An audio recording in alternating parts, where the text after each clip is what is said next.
This is an embarrassment. An embarrassment to the time and people of this country.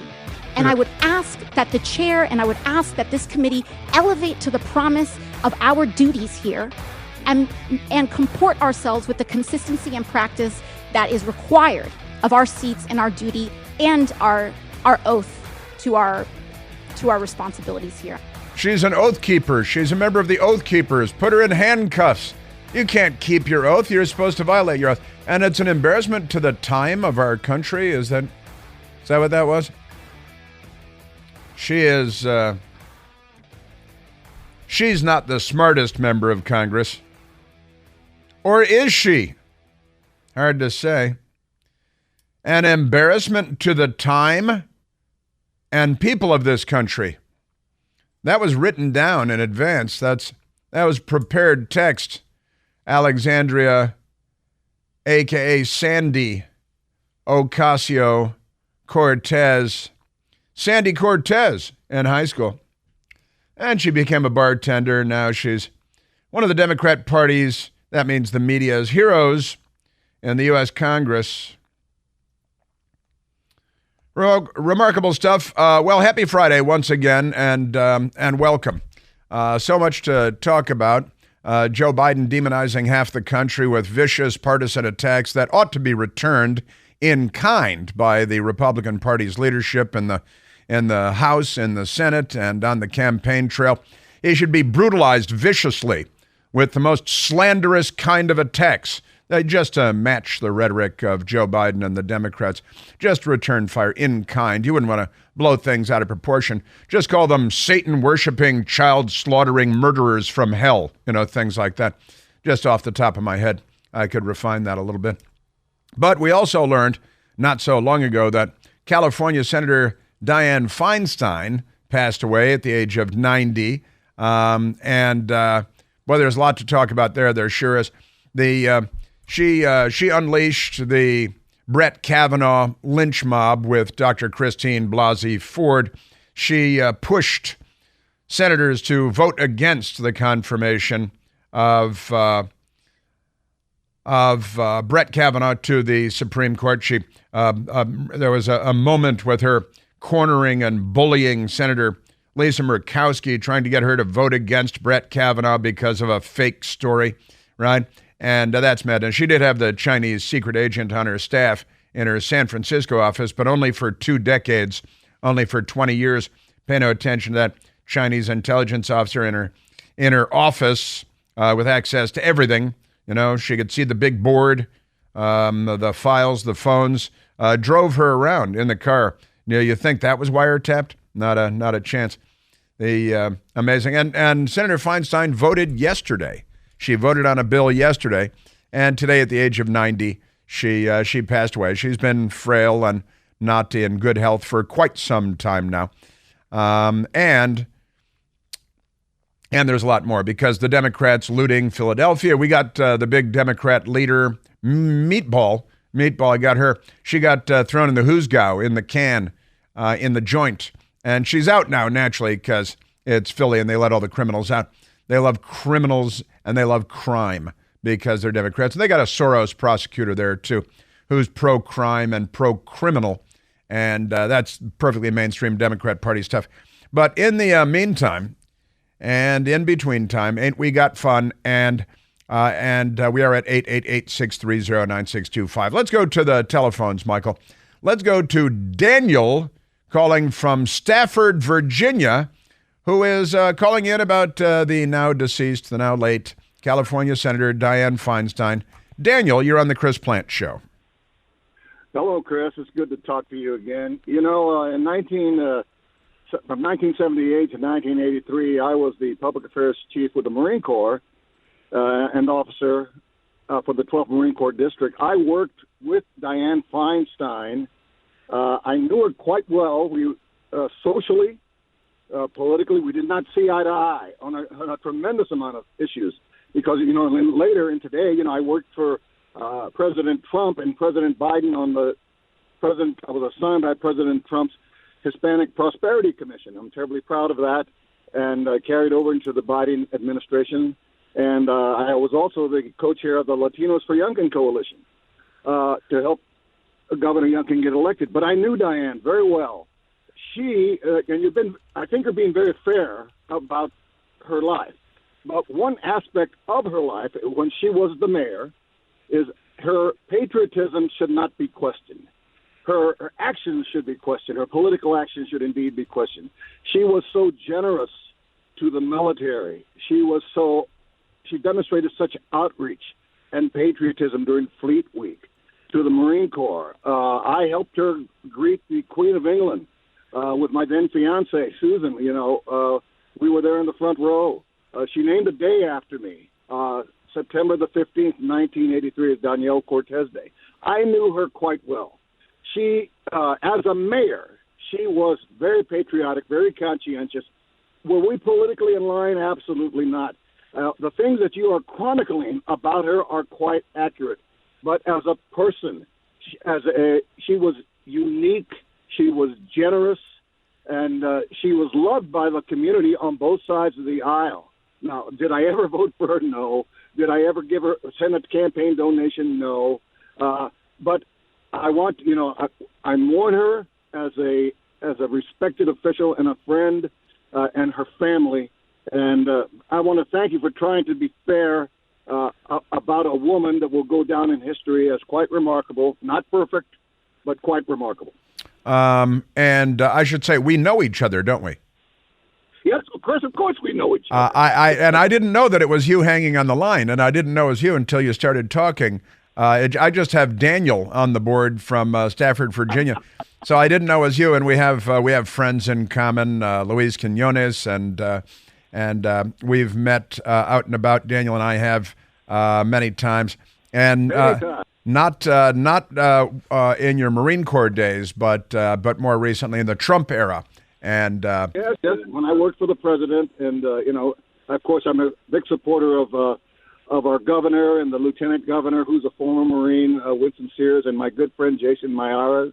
I was just with him the other day. He's doing so many right things. It's going to be a remarkable election. But getting back to Dianne Feinstein, she had a level of civility that was respected. Now, I'm not going to suggest that she didn't go overboard, because you and I both know she did, Chris. Yeah. And it's unfortunate. But the demonstrated times of civility is what I want to remember about Dianne Feinstein. How kind she was to my then fiance. And we went to all the parties together. We were everywhere. I know some intimate things, respectful intimate things about her that I would never divulge. She was human like the rest of us.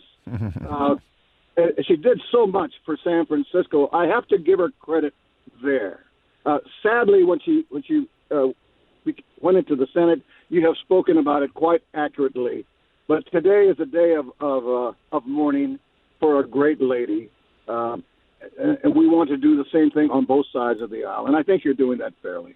Well, thank you, Daniel. Hey, it's great to hear your voice. I'm very glad you called in. And again, if I'd only known it was you, but I'm glad you hung in there through the break to share with the audience and with me your recollections. And I know you're an honest man and a great American and a truth teller and a Marine. And I thank you for calling in with your story, Daniel. Well, thank you again, and I'm a Vietnam veteran, wounded in Vietnam. To all our veterans that you treat so well, Chris, thank you for what you continue to do, Chris. You are a great man. Well, I just try to do a little something. I just try to tell the truth. Daniel, thank you very much, buddy. I'm saluting you. Good, straight, squared away Marine Corps salute. Daniel, thanks. Great to hear your voice. I'll look forward to having beers with you soon. At the next thing, and listen. Let's go to another call. Let's go to Pete calling from Bristol, Connecticut. Pete, you're on the Chris Plant Show. Pete in Bristol, Connecticut. Hello, you're on the Chris Plant Show. Pete called in. I can see on the big board. It's right there on the big board. Pete called in to say Senator Dianne Feinstein had Senator Lisa Murkowski backed up against the wall during the Brett Kavanaugh hearing. And that's absolutely true. In fact, my friend Brian Doherty sent me the picture of that just a few minutes ago. Remember her bullying Senator Murkowski to vote against Justice Kavanaugh in committee. And there are photographs and maybe even video of Feinstein backing Lisa Murkowski against the wall. And, things get rough on Capitol Hill. It's passions run high, and there's a lot at stake. And, the Democrats, they want to ruin the country, and they only have so much time while they're roaming the earth to wreck everything here because they're the left. You know what I'm talking about? Yes, you do. All right. So listen, thank you for calling in, and I wish you had Bristol, Connecticut. Wished you had hung in there, but probably heard me already talking about Murkowski, and so said, well, that's that. Probably said that's that. That's good stuff. All right, we've got a lot of other things to get to today, of course, and in fact, the big impeachment hearing yesterday was taking place in the House of Representatives, and I want to share a bunch of that with you, so I should get started on that right now. Let's go to soundbite number 1, or as the Democrats say, numero uno, because they're turning this into a non-English speaking country. And gangsters and murderers are crossing our southern border, but I'll get to that a little bit later on. Right now, let's go to the impeachment hearing. Congressman Jim Jordan yesterday. This is a tale as old as time. Politician takes action that makes money for his family, and then he tries to conceal it. The Washington Post, corrupt as they are, with the headline, Republicans' first Biden impeachment hearing covers little new ground. You mean there was new ground covered in addition to all the corruption we've already learned about that you guys have been burying in a shallow grave in the desert near Las Vegas, Nevada? Congressman James Comer, Chairman James Comer, these are the opening. It's the opening session, reestablishing, and they said that this was going to be largely a table-setting exercise, and it was. But the news media is pretending, and this is something I've talked about for years. They say it's not true, it's conspiracy, it's not true, it's conspiracy, it's a lie. The Republicans are lying, it's a conspiracy theory, it's been debunked, it's been disproven. And then one day you come and lay it all out in one place and they say, that's old news, we already know about it. There's nothing new there, you haven't broken any new ground. There are 10,000 ways to lie in the naked city, and the Democrat Party uses most of them every day. Here's Congressman James Comer trying to get to the truth. At least 10 times. Joe Biden lied to the American people that he never spoke to his family about their business dealings. He lied by telling the American people that there was an absolute wall between his official government duties and his personal life. Let's be clear. There was no wall. There was no wall. There was none of this between Joe Biden and Hunter Biden and all the LLCs and the CEOs and the millions flowing from corrupt countries all over the world, from Russia, from China, from Romania, from Ukraine, from the stands. And for what exactly? What did the Biden family provide them with? Well, the emails and the communications on the laptop and beyond make it clear that it was the Biden brand was the Biden name. They were trading on Joe Biden's power, and they took in tens of millions of dollars.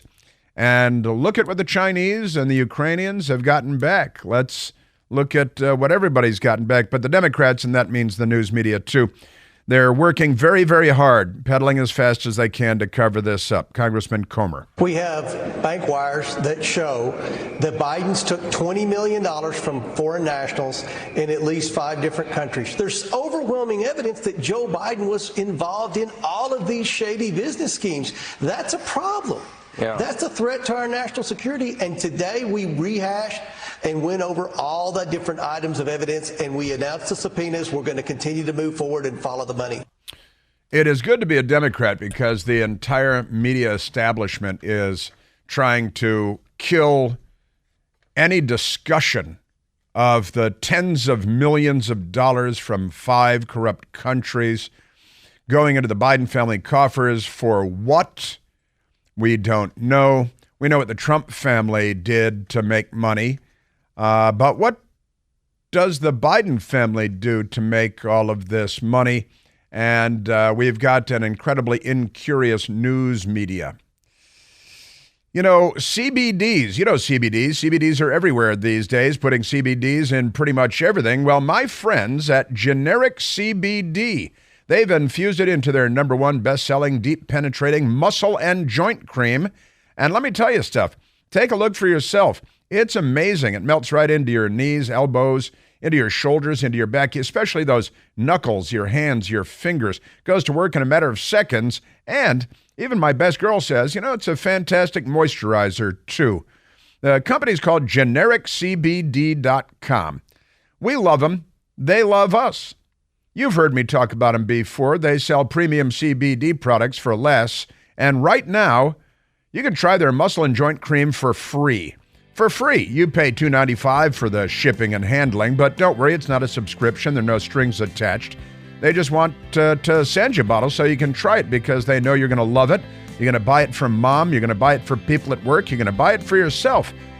Get your free sample today at GenericCBD.com. That's GENERICCBD, GenericCBD.com. These products and statements have not been evaluated by the FDA. These products are not intended to diagnose, treat, cure, prevent any disease or illness. Yeah, the hearing's finally underway, and there's a lot of good stuff. Where do you hear the Democrats attacking the truth the way they're so fond of doing? Did they loot anything on the way out? Because they usually loot.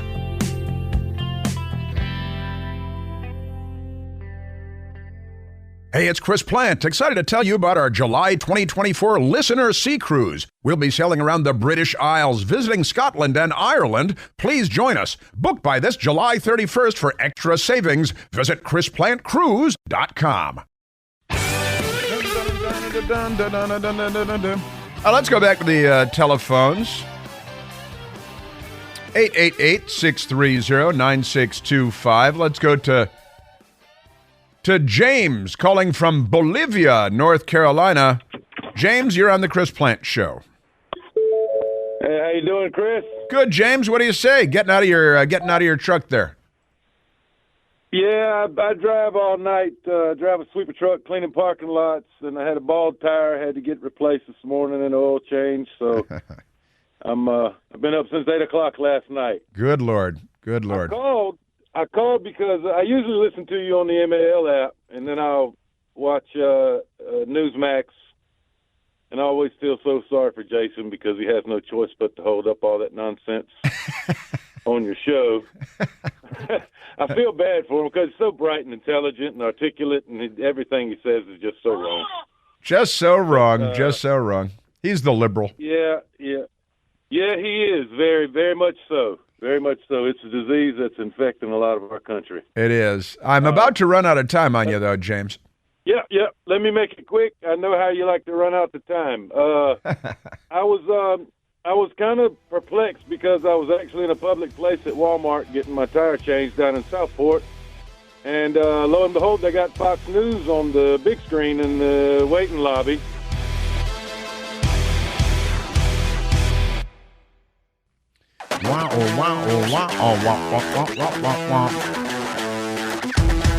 Old high school pal of mine living in Florida now, the Space Coast, sent me along a photo of the CNN screen.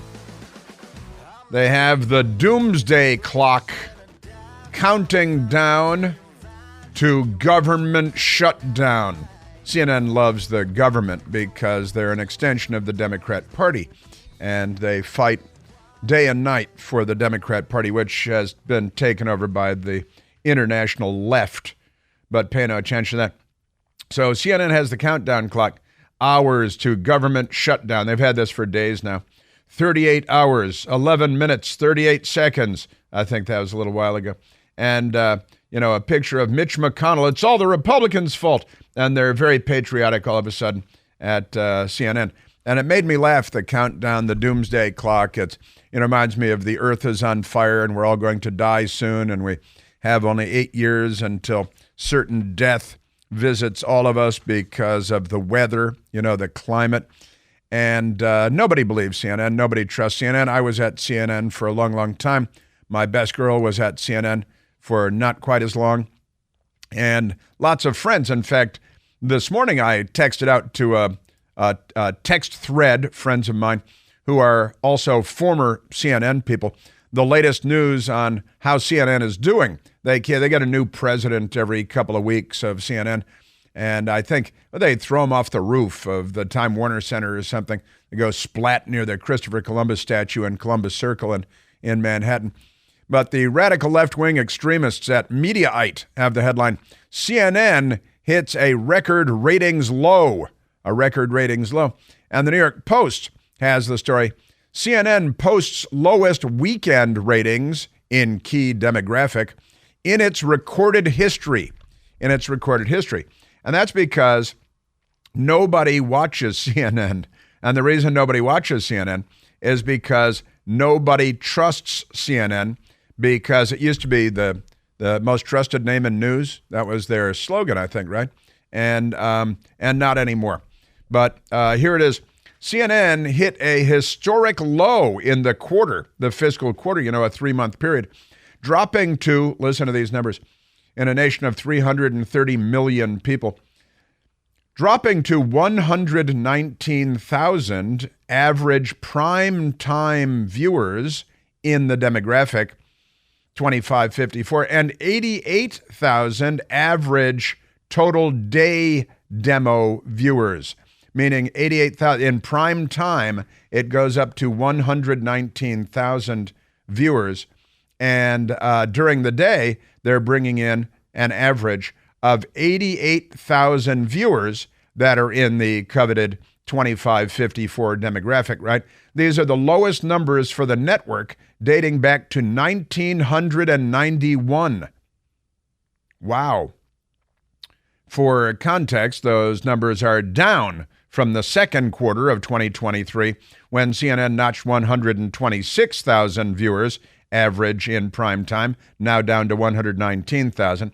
And they had 95,000 viewers in the daytime audience, now down to 88,000 viewers. That is, and I think they're all standing in airports waiting for their gate to be called. That is a truly devastating batch of numbers. And all these lefties they keep bringing in to be the president of CNN, and they keep putting, hey, here's Jim Sciutto. He's an anchor man from whatever time to whatever time. Nobody knows. Even his parents don't watch. And Jim Sciutto was, of course, an Obama administration official and former ABC News. Then he dropped all that to go work for Obama. And then they gave him a show at CNN. And then, hey, let's go to Jake Tapper. He's a former Democrat Capitol Hill staffer who dated Monica Lewinsky to launch his journalism career. That's where CNN is. Honestly, 88,000 viewers. That's a one college football stadium in a nation of 3.5 million square miles with 330 million people. That's pretty tragic. You should just cancel it, fold up your tents, and go home because it's over. Ferris Bueller said, "It's over. Go home." Honestly, nobody's watching. All right, let's get back to the big hearing yesterday on the impeachment inquiry of Joseph Robinette Biden and his corrupt crackhead, stripper, knocker-upper, Russian, hooker, Dayton, international fake businessman son, who is the most intelligent person Joe Biden knows. And what happened to the daughter Ashley, right? Boy, she disappeared from the scene. That's the one that Joe Biden used to shower with her, and she explains that's why she became an alcohol and drug addict and sex addict, because her father, that was in the diary that she left at the rehab place. And then the FBI raided every place to get it back, right? Because she left something there for other people to find in a passive-aggressive, hostile act toward her father, who's a freak show, and the president of the United States. But pay no attention to that. All right, let's get back to the impeachment hearing. We'll go to number 8, soundbite number 8. James Comer, House Oversight Committee chairman. And the Democrats like to say, oh, there's no evidence, and that means the news media too. There's nothing to see here. There's no evidence of any wrongdoing. Since assuming our Republican majority in January, the House Oversight and Accountability Committee has uncovered a mountain of evidence revealing how Joe Biden abused his public office for his family's financial gain. For years, President Biden has lied to the American people about his Lied? knowledge of and participation in his family's corrupt business schemes. Wow, that was pretty good stuff. I liked that. And Congressman Comer, he's been paying attention and collecting his stuff. And it's not as though they haven't been disseminating the information as they find it. They have. But the news media kills the information and buries it. At least 10 times, Joe Biden lied to the American people that he never spoke to his family about their business dealings. He lied by telling the American people that there was an absolute wall between his official government duties and his personal life. Let's be clear. There was no wall. No wall. The door was wide open to those who purchased what a business associate described as the Biden brand. The Biden brand. It's right there in black and white from Hunter Biden and from the various CEOs, various Biden corporate entities, which do not build buildings or build bridges or transfer energy or sell anything other than power and influence in Washington, D.C., because Joe Biden is and has been selling that influence in exchange for millions and millions of dollars for years and years. James Comer. Evidence reveals that then Vice President Joe Biden spoke, dined, and developed relationships with his family's foreign business targets. These business targets include foreign oligarchs who sent millions of dollars to his family. It also includes a Chinese national who wired $250,000 to his son. Joe Biden also lied to the American people about his family making money in China. He continued to lie about it even when the House Oversight Committee uncovered bank wires, revealing how the Bidens received millions from Chinese companies with significant ties to Chinese intelligence and the Chinese Communist Party. They just deny, just deny it. Well, here are the documents. Deny it. Here are the CEOs. Deny it. Here are the text messages and emails from Hunter Biden making clear that all of that is true. Deny it. And then the news media says, well, didn't happen. There's no evidence. Charlie! What? What are you doing? Where? There, with her! Who? Her! How could you? What? Just, you get caught by your wife with a woman in bed, just deny. Just act like it isn't there. Sorry, that's a pretty obscure thing. It's Joey Bishop and Imogene Coca in Guide for the Married Man. Music by the Turtles. But that's not important now.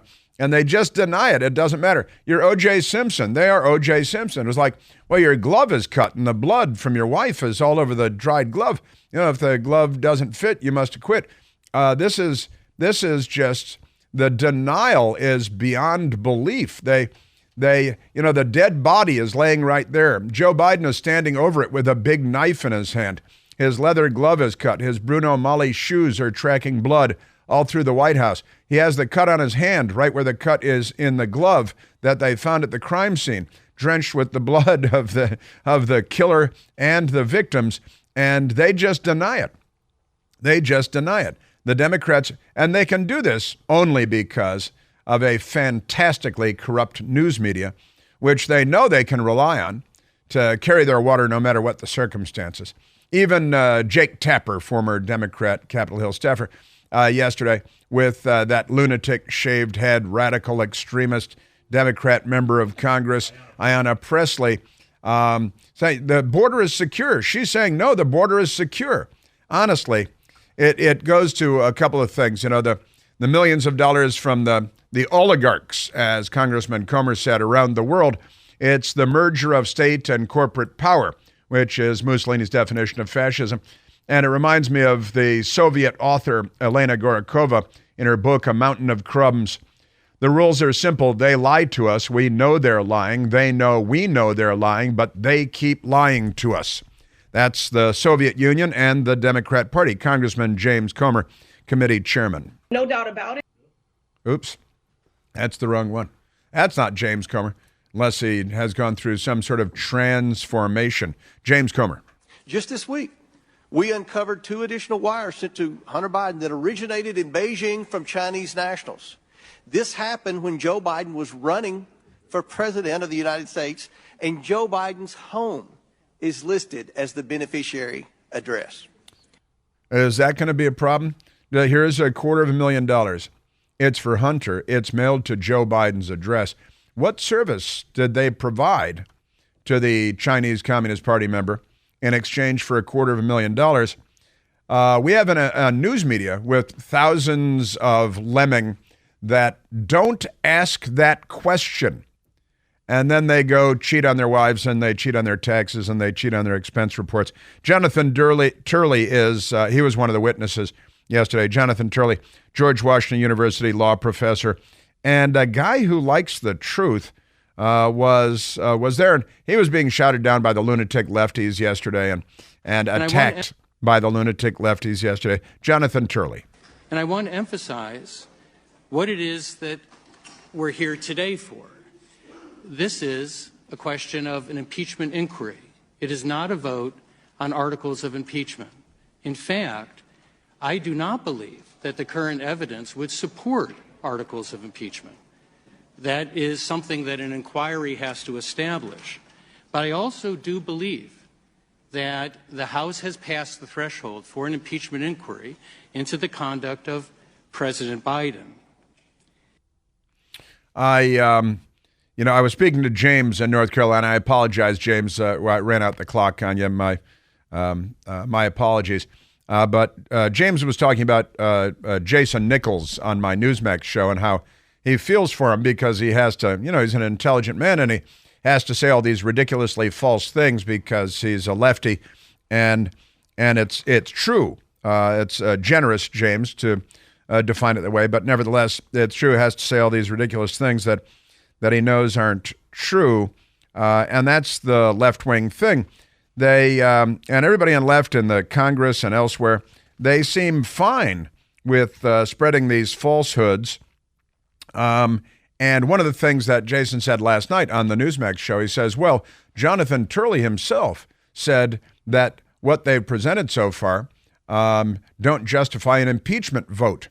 But what Jason left out, because he's a lib and the most insidious power that libs have is the power to ignore, was the rest of what Jonathan Turley said was that this certainly supports an impeachment inquiry. I had to point that out because I don't like half-truths and deception and misdirection, but that's me.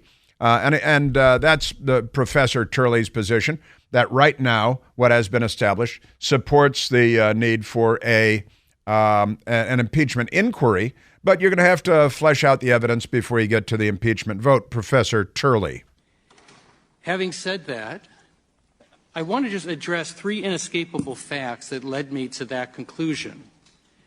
First, President Biden has indeed spoken falsely about these foreign deals. The Washington Post and other newspapers have noted that some of his past comments are demonstrably untrue. Second, President Biden was the focus of a multi-million-dollar influence peddling scheme.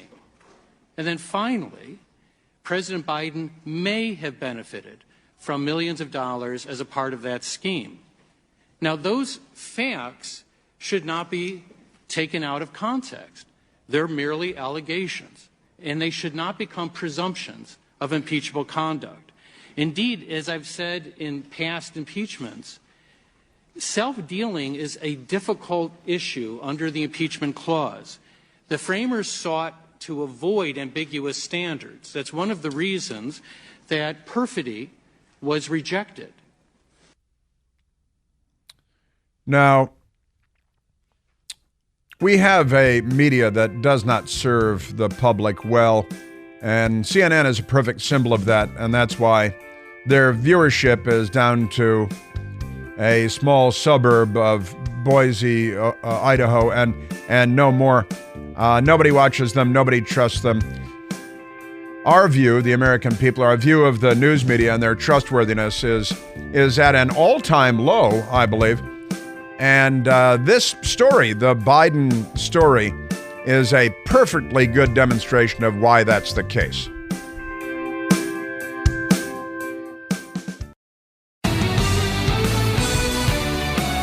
Ba-da-da-da, ba-da-da-da. All right, let's go back to the telephones. There's still more from the hearing, and then Joe Biden demonizing half of America as enemies of democracy. And then, wait, the Democrats have fired on Fort Sumter. And I said earlier that Joe Biden's Secret Service code name now, they all have Secret Service code names. And his Secret Service code name is Jefferson Davis, the president of the Confederacy. He was a Democrat, too. Let's go to Kevin, calling from Alexandria, Virginia.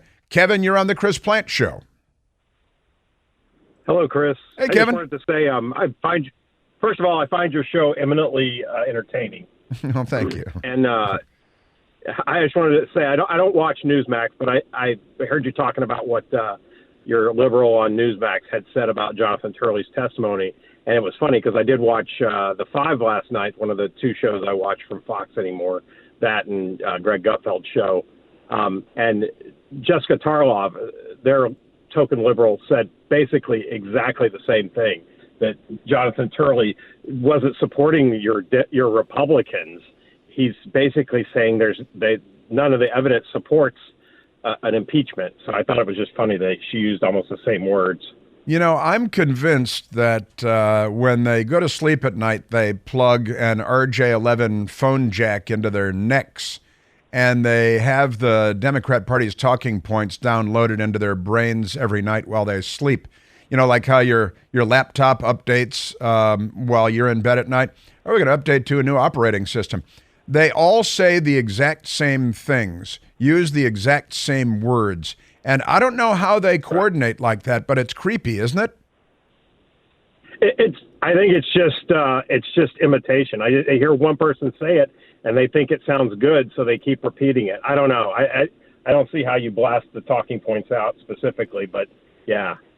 I think satellites. Crazy. I think they have chips in their skulls, and the satellites pass over at night. So.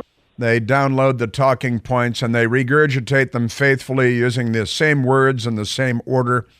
I did not see The Five. I did not see Jessica Tarlov say that. But I am unsurprised, Kevin, I've got to say. It's what I've come to expect from them. They all sing from the party sheet music, or they don't sing at all.